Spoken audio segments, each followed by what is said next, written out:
Welcome to the Deep Dive. Today, we're really getting into the fascinating world of ancient Greek mythology, specifically focusing on Apollo. Yeah, one of the big ones. Radiant, complex, a lot going on there. Definitely.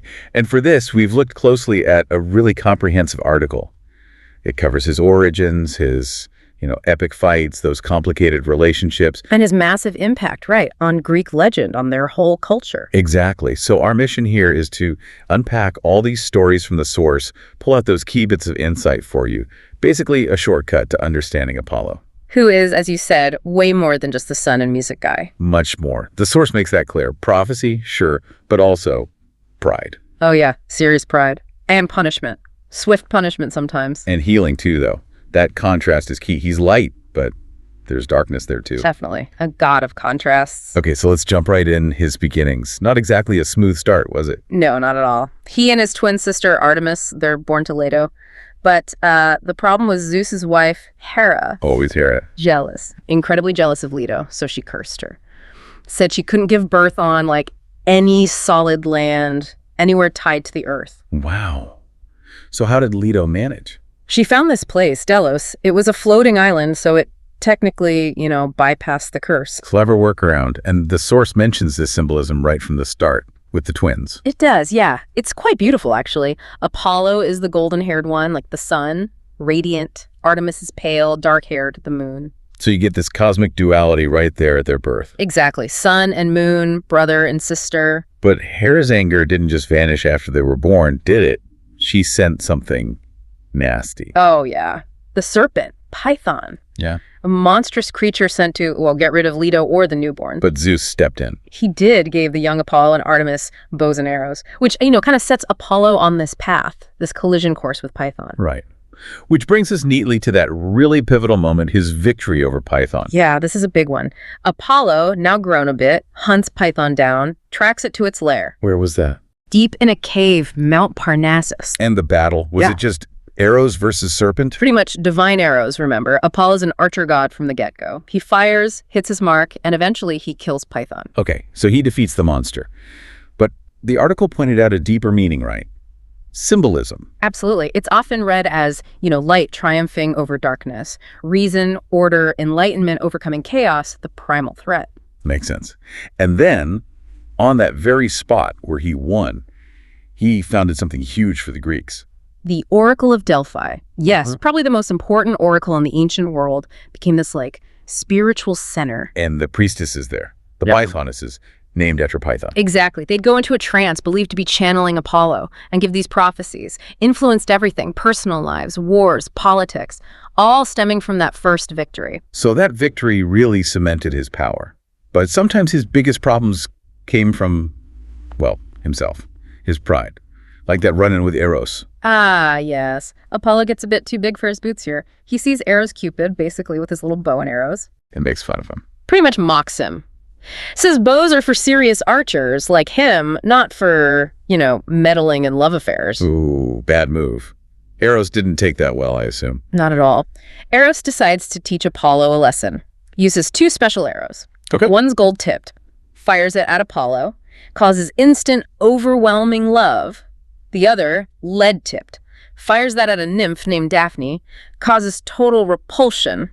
Aversion. Oh, wow. So Apollo's suddenly head over heels in love. Madly in love. And Daphne is just disgusted, wants nothing to do with him. So he starts chasing her. Relentlessly, she's terrified, running for her life, basically. She begs her father, a river god, for help. And he helps her. He does. Right as Apollo's about to catch her, her father transforms her into a laurel tree. A tree. So Apollo reaches out and touches bark. Exactly. Utter heartbreak, frustration. But then the source says in his grief, he declares the laurel tree sacred to him. And that's where the laurel wreath comes from. That's the origin, the symbol of victory for poets, heroes, athletes, all stemming from this moment of loss and unrequited love. Powerful stuff. Really is. Okay, shifting gears slightly, but still on interactions with other gods. What about Hermes, the trickster? Yes, Hermes. Even as a baby, he was causing trouble, one of his first acts. Stealing Apollo's cattle. Apollo's prize cattle. How'd he pull that off? With incredible cunning. The source mentions these tricks.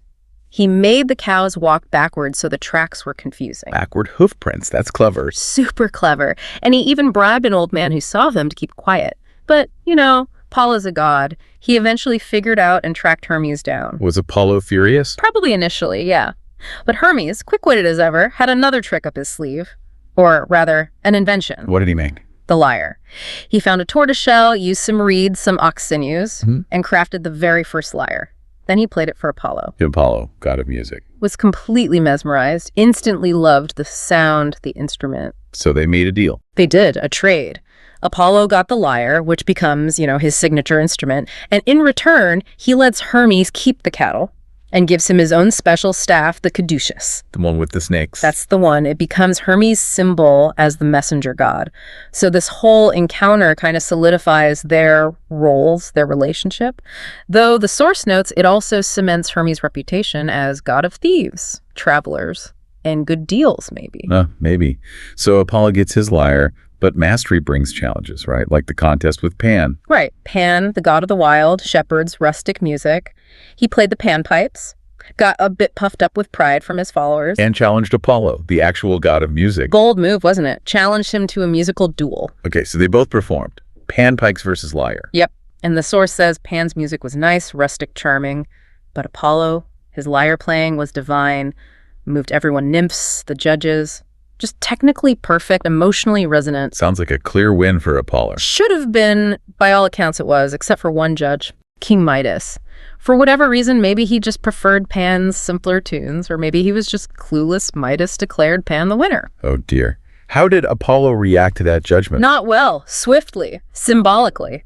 He punished Midas's, terrible taste and judgment. Ow. Gave him donkey ears, a visible sign of his foolishness, his inability to recognize true beauty and skill.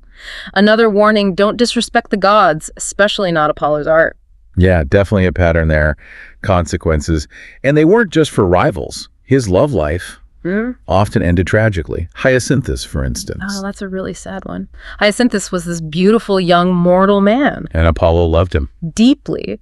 But so did Zephyrus, the west wind. A love triangle. That rarely ends well in myths. Especially not here. Zephyrus was consumed by jealousy because Hyacinthus clearly preferred Apollo. So what did he do? One day, Apollo and Hyacinthus are practicing throwing the discus, just, having fun. Zephyrus sees this, and in a jealous rage, he blows the discus off course. Of course. Towards Hyacinthus. Directly at him. It struck him, killed him instantly. Oh, that's awful.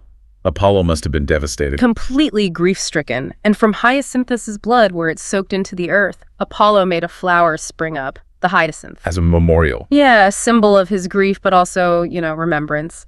And because flowers return each spring, maybe a hint of rebirth, too. Beauty born from terrible loss. Another story of love gone wrong. Cassandra, she had a connection to Apollo, too, right? Yes, another tragic one. Apollo wanted Cassandra, a Trojan princess. To try and win her over, he gave her an incredible gift. The power of prophecy, true foresight. But she still refused him. She did, rejected his advances. Apollo.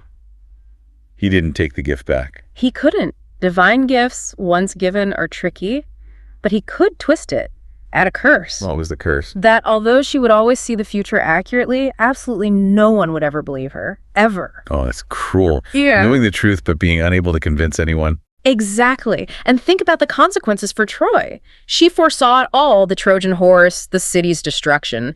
She warned everyone. But they just dismissed her. Thought she was mad. Because of Apollo's curse. Led directly to the fall of Troy. A truly horrific fate, all because she rejected a god. We're seeing a definite pattern of love, betrayal, rage, and consequence.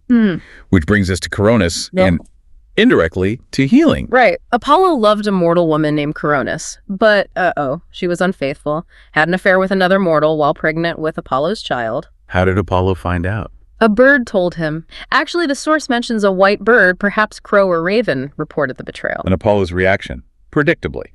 Intense. Immediate fury, overwhelming rage. He killed her, struck her down. But then... regret. Huge regret. Especially when he realized, or maybe the bird told him then, that she was carrying his child. So what did he do? Could he save the baby? Just in time. In this dramatic moment, right before she died, or as she lay dying, he performed a sort of divine C-section.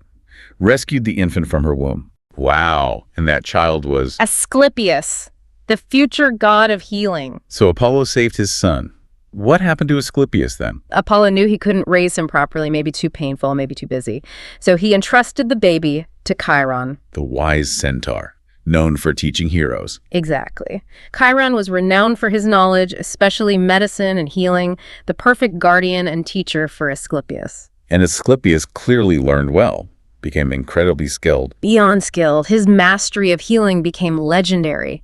So profound, in fact, he started bringing people back from the dead. Wait, resurrecting the dead, isn't that kind of against the rules? Oh, big time. It completely messes with the cosmic order. Hades, god of the underworld, was furious his subjects were being stolen back. And Zeus Wouldn't stand for that either, I bet. Mortals cheating death. Exactly. It challenged the authority of the gods, the fundamental laws of life and death. So Zeus took direct action. What did he do? Threw a thunderbolt, struck Asclepius dead. Whoa. So Zeus kills Apollo's son. How did Apollo react to that? With absolute fury. He couldn't go after Zeus directly, obviously, king of the gods. So he went after... The ones who made the thunderbolt, the Cyclops, the divine blacksmiths working for Zeus. Apollo hunted them down and killed them in revenge for his son's death. And there are consequences for Apollo this time. Killing Zeus's workers. Oh, yes. Zeus punished him, exiled him from Olympus for a time, forced him to serve a mortal king. Humiliation, but also shows that even Apollo isn't above the consequences of his rage. But Asclepius, his story didn't just end with being struck down by Zeus, did it? No. Eventually, he was actually brought back or elevated, deified, became the official Greek god of medicine and healing. And his symbol is still around today, isn't it? The rod of Asclepius, that staff with the single snake coiled around it. You see it everywhere in medicine. A direct link back to this whole myth cycle. Incredible. We've covered so much: his birth, Python, Delphi, the tragic loves, the trickery with Hermes, the music contests, his son Asclepius. When you look at all these stories from the source material together, what bigger themes or insights really stand out about Apollo? Well, one thing that jumps out is this constant tension around pride, or hubris as the Greeks called it, that excessive pride leading to a downfall. We saw that with Midas and maybe even Apollo himself mocking Eros. Exactly. Apollo's own arrogance with Eros leads to tragedy. Pan's hubris leads to the contest. Midas's hubris in judging leads to his punishment. It's a recurring warning in these myths, whether you're a god or a mortal, unchecked pride is dangerous. Apollo himself dishes out punishment for it, but isn't immune either. That makes sense. And what about the theme of beauty? It seems central to many of the tragedies. Very much so. The beauty of Daphne, Hyacinthus, Coronis, it attracts Apollo's intense divine attention. But that attention, that desire, almost always leads to disaster for the mortal. Transformation, death, sorrow. So being loved by a god isn't necessarily a good thing. It highlights the massive power imbalance, doesn't it? Right. Divine desire can be overwhelming, even destructive for fragile mortals. Beauty becomes almost a catalyst for consequence. And maybe the biggest takeaway is just how contradictory Apollo is, his duality. Absolutely fundamental. The source material paints him as the god of light, music, reason, order, healing. Think Delphi, the liar, Asclepius.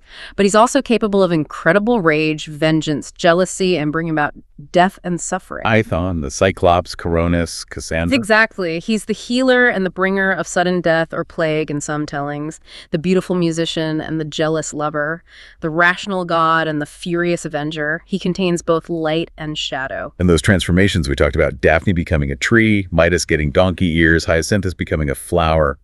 They sort of reflect that complexity. I think so, yeah. They're not just random magic. Daphne's tree is an escape from overwhelming power. Midas's ears are a physical mark of his flawed judgment. Hyacinthus's flower turns grief into beauty and remembrance. The transformations kind of literalize the emotional or moral core of the story. So connecting it all back, these myths weren't just entertainment for the Greeks. Not at all. Through Apollo, they explored huge ideas. Fate, pride, the nature of the gods, where things like prophecy and healing came from, the complicated dance between love, beauty, and suffering.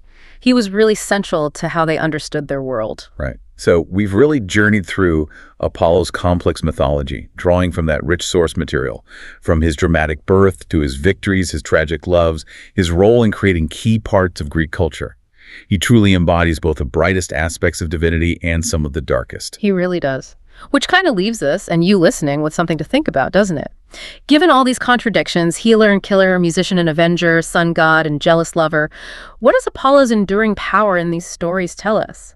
maybe about how the Greeks saw their gods, or maybe even about the contradictions within human nature itself. That duality seems to resonate even now.